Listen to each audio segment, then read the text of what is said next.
usque tanda butere, Catilina, patientia nostra, quam dietiam furoriste tuus nos eludet, quad finem se frenata iactabit audacia, nihil nete nocturnum praesidium palati, nihil urbis vigilia, nihil timor populi, nihil concursus bonor omnium, nihil hic munitissimus habendi senatus locus, nihil hor ora voltusque moverunt?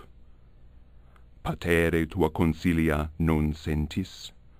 Constrictam iam hor omnium scientia, teneri coniurationem tuam non vides? Quid proxima, quid superiore noctegiris, ubi fueris, quos convocaveris, quid consili ceperis, quem nos dignorar arbitraris? O tempora! O mores! Senatus haec intelligit, consul videt.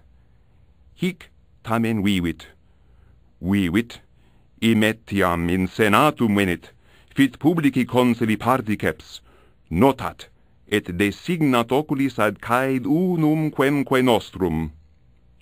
Nos autem fortes viri, satisfacere rei publicae videmur, sistius furor actela vitamus.